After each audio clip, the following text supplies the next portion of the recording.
In our last section of this chapter, we're going to talk about polynomial inequalities and rational inequalities. So we're not going to be talking about equations and solving equations.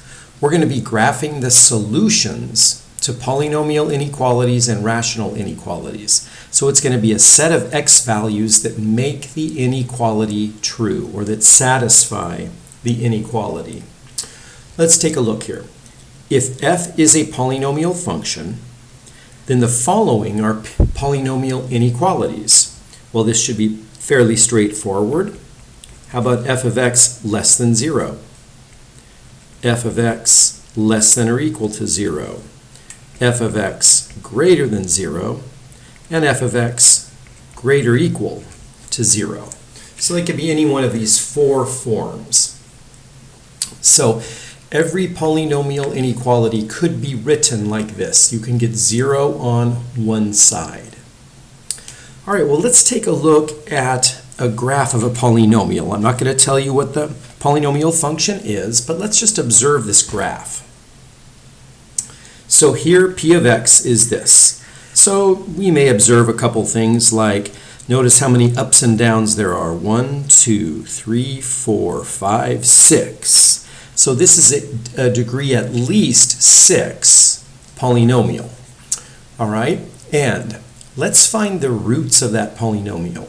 Remember what the roots are? The roots are, they're zeros, and they are x-intercepts, and they're the solutions to p of x equals 0.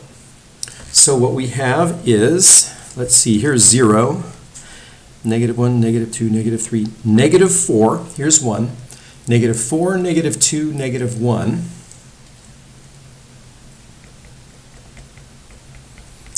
and what else we have?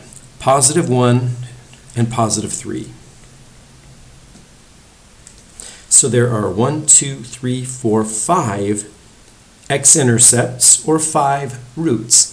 Those again are exactly the points where p of x equals 0.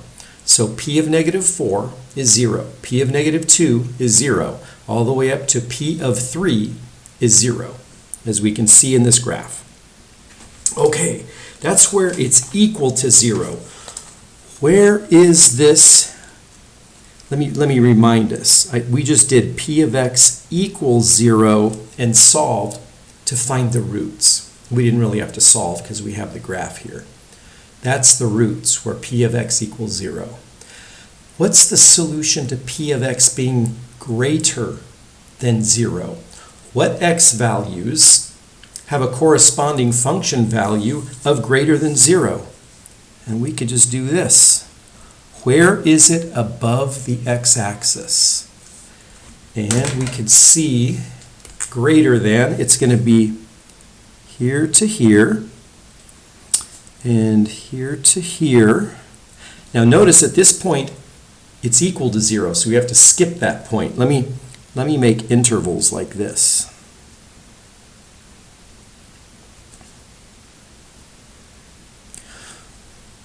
And I believe that's it. We just described exactly where, we just described the solution to this polynomial inequality.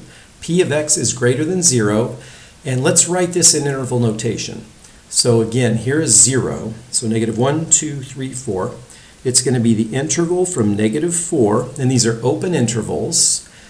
Why are they open? Because it's not greater than or equal. If it were greater than or equal, it would include those zeros, the x-intercepts. So -4 to -2. And when you have more than one interval as a solution, you put a union in between them. So -1 to +1, union, +1 to 3. I think we got that right.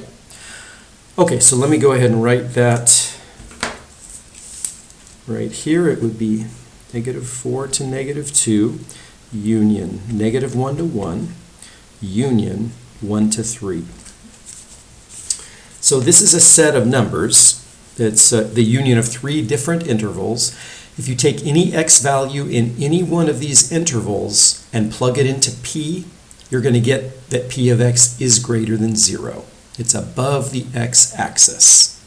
All right, now let's find the solutions to p of x, not just less than 0, but less than or equal to 0. All right, let's see what we get here. Less than or equal to 0. What do we get? Less than. Well, this is a polynomial, which means it goes all the way from negative infinity up to this value, which is negative 1, 2, 3, 4. So this interval would be negative infinity to negative 4 with a square bracket. This one interval from here to the left, because it is less than, it's lower than the x-axis. It's less than or equal to 0. All right, so a union. And then what's our next interval where it's less than or equal to 0? From here to here. And we're including the equals 0, so it includes this number and this number. So negative 2 to negative 1 in square brackets. Okay, I'm going to leave some room, and then I'm going to go way over here. Union, this is then from 3 all the way to infinity. It's below 0.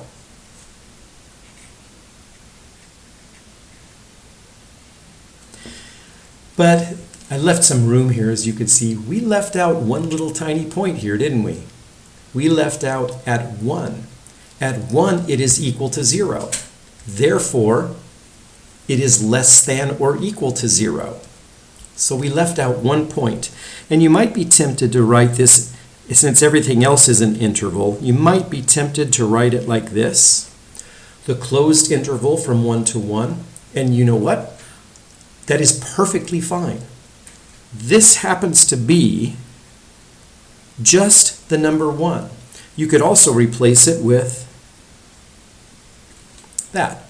In set notation, just put the number 1. Okay, so that one is 4 intervals unioned together. So it will be negative infinity to negative 4. Union, negative 2 to negative 1. Union. I'm just going to put a 1 in squiggly brackets because that's all it is. Just that 1 where it's equal to 0 is just at 1. Union 3 to infinity. So, oops, sorry about that. If you choose any x value or any number from this or this or this or this and plug it into p of x, it will definitely be less than or equal to 0 because it is on the graph, it is either on the x-axis or below the x-axis, less than or equal. Okay, so this next thing is going to be a new term we're going to use. The x-intercepts, or you could call them the roots or the zeros of p of x, they are called boundary points.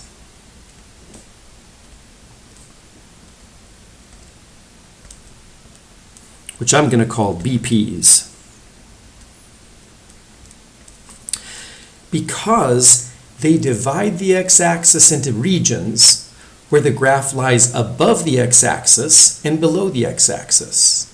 So for example, in this interval, it's less than or equal, so on or below the x-axis, because it has the little equal sign there. But this, it's completely above the x-axis. And then if you went a little bit to the right, to here, it would be below the x-axis, on or below, above, on, above, below. So the boundary points are like 4 and negative 2 and negative 1 and 1 and 3. The x-intercepts are those boundary points. Okay, so anyways, we didn't learn anything new other than the fact that we're calling them another word, boundary points, another phrase. So let's solve a polynomial inequality. And this looks very confusing, theoretical, because we've got this nice big long recipe. And truthfully, this right-hand side is just going to be very simple. All right, so we're going to solve this polynomial inequality. Now, what do we notice about it first? It's not written in the correct form. It's a greater than, but we need to have 0 all by itself on one side. So it's easy to fix this. We just subtract 20 from both sides. So I'm going to write it above just to make sure I have room for everything. Minus 20 just greater than 0.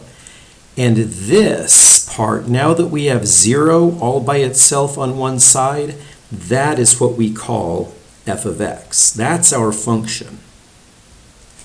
So f of x greater than 0. So whenever we refer to f in this problem, it's going to be this, not just part of this.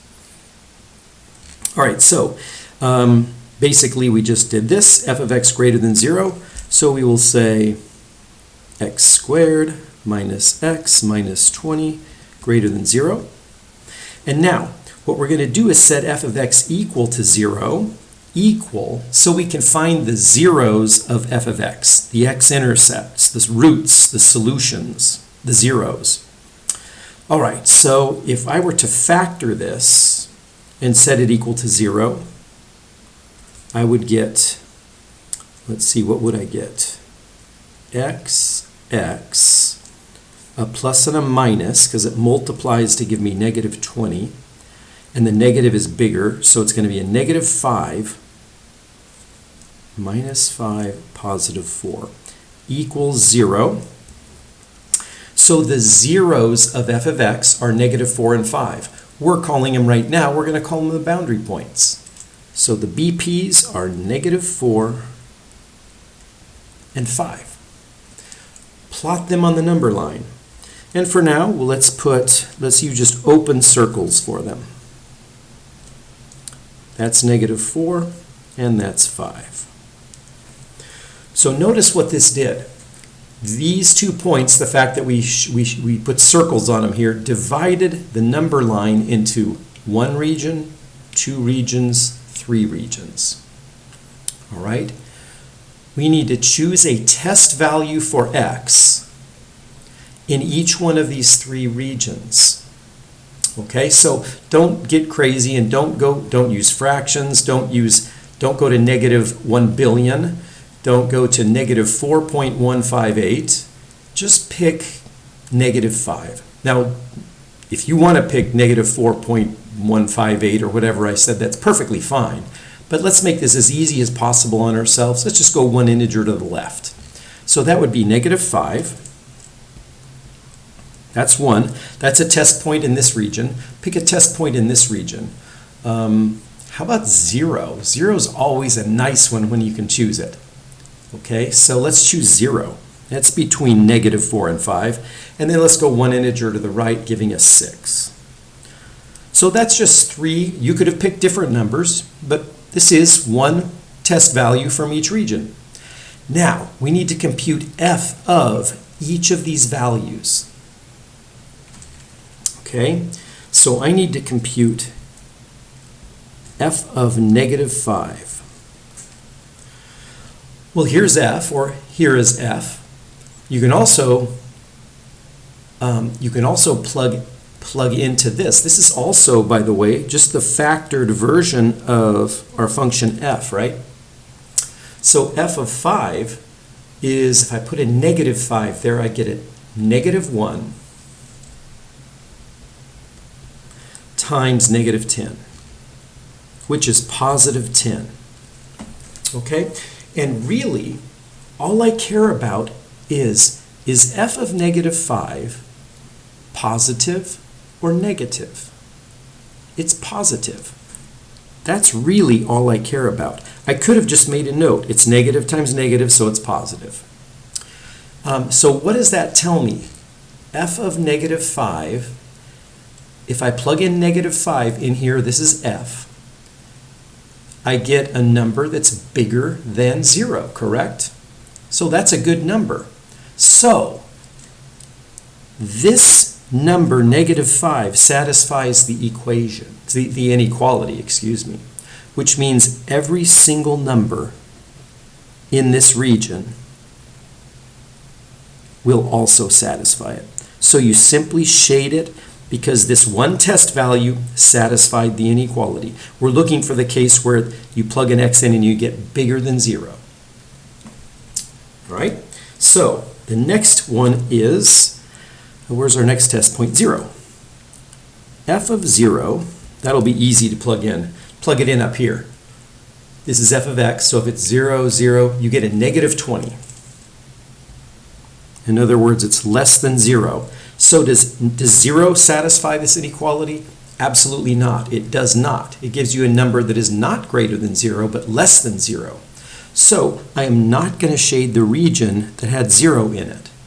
Now, sometimes I do this. I put just a light X through it, indicating that I checked it. I checked the test point and I didn't shade it, but I've already looked at this. This is not shading it. This is indicating basically I've already tested it and it failed. So if you do the same, that's fine. It's not necessary, but I have a tendency to do that. Now I have one more region to check, and we chose 6. So f of 6 would be, I could either plug it in here and get 6 plus 4, 10 times 1, which is 10, or I could plug it in up here and get 36 minus 6, which is 30, minus 20, which gives me 10. It'll be the same thing either way, because this is just a factored form, an equivalent form of this. So would I say that was 10? That's greater than 0. So positive 6 satisfies this inequality. So every number in this region satisfies the inequality. So up here I just shaded the solution. The shaded regions here are the solution to the inequality. So now it says write the solution in interval notation. That's very simple. How many different intervals did I shade here? 2. So I'm going to have this interval union this interval. And remember, you have negative infinity out there and you have positive infinity out there. So as intervals, the solution is negative infinity to negative 4 unioned with 5 to infinity. And here's a note that we don't need to be concerned with on this example, but if it's a greater than or equal or less than or equal, then we would be using square brackets on the 4 and the 5. But it is not. It is strictly greater than. So this is the solution. And on an exam, I usually have you do this as well as this as part of the solution. You shade it on the number line, the real number line, and then you write it in interval form.